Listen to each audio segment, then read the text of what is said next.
भारत माता की जय जय सियाराम। ఇవాళ మన భారతదేశానికి స్వతంత్రం వచ్చే దినము. ఇవాళనే బ్రిటిష్ రాజ్యం మన భారతదేశం పైన నుంచి ఖతమైంది. ఎంతో మంది దేశభక్తులు బ్రిటిష్ వాళ్ళకి తరిమి కొట్టి భారతదేశం నుంచి తరిమేసేసినారు, పంపించేసినారు. ఇవాళనే మన భారతదేశానికి స్వతంత్రం వచ్చే రోజు.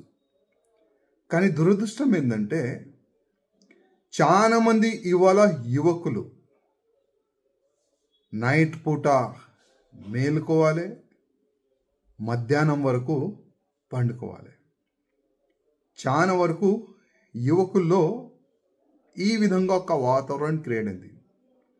ఎవరు జిమ్కి వెళ్తలేదు, హెల్త్ గురించి ఇవాళ ఎవరు ఆలోచన చేస్తలేదు. చాలా మంది యువకులకి హార్ట్ అటాక్ వచ్చి చనిపోతున్నారు. ఇవాళ భారతదేశానికి స్వతంత్రం వచ్చే రోజు. ఇవాళ ఎంతమంది యువకులు ఉన్నారు, ఆయన బస్తీలో కానీ, ఆయన గల్లీలో కానీ, ఆయన కాలనీలో కానీ మేము కూడా భారతదేశం జెండా ఎగిరిపించి భారతదేశం స్వతంత్రం ఇవాళనే వచ్చిందని సెలబ్రేషన్ చేస్తున్నారు. చాలా తక్కువ, చాలా అంటే చాలా తక్కువ. కానీ ఇవాళ చాలా వరకు యువకులు ఇది నా దేశం, ఇవాళనే నా భారతదేశానికి స్వతంత్రం వచ్చిందని చాలా మంచి భావన పెట్టుకొని వాళ్ళు చాలా గ్రాండ్ కూడా వాళ్ళు మన సెలబ్రేషన్ కూడా చేసుకుంటున్నారు. నేను ఆ యువకులకి సందేశం ఇవ్వాలనుకుంటున్నా. మధ్యాహ్నం మేలుకుంటారు అంటే నైట్ మేలుకుంటారు, మధ్యాహ్నం వరకు పండుకుంటారు.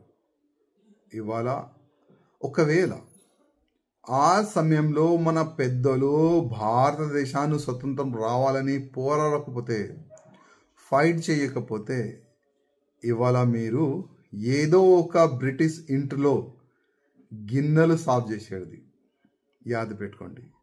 కనీసం ఈ రోజైనా యావత్ తెలంగాణలో ఉన్న యువకులు రోడ్డు పైన రావాలి, భారతదేశం జెండా పట్టుకొని రోడ్డు పైన రావాలి. ప్రధానమంత్రి మోదీ గారు అంటున్నారు హర్ ఘర్ జెండా. ఇవాళ చాలా మంది కార్యకర్తలు ఇంటింటికి భారతదేశం జెండా పంచుతున్నారు. మీ ఇంటి పైన పెట్టండి అని ఒక మంచి సందేశం ప్రధానమంత్రి మోదీ గారు ఇస్తున్నారు.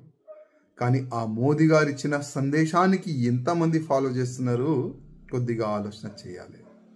యువకుల్లారా, ఇది ధర్మం మనది, ఇది దేశం మనది. దేశ రక్షణ మన పైన బాధ్యత ఉంటుంది, ధర్మ రక్షణ మన పైననే బాధ్యత ఉంటుంది. అందుకోసం ప్రతి ఒక్క యువకులకి నా ఒక నివేదిక, కనీసం ఈ రోజైనా ప్రతి ఒక్క యువకులు బయటికి వచ్చి ఇవాళనే మన భారతదేశానికి స్వతంత్రం వచ్చిందని సెలబ్రేషన్ చేస్తే చాలా బాగుంటుందని నేను అనుకుంటున్నాను. భారత్ మాతా కీ జై, జై సియారాం.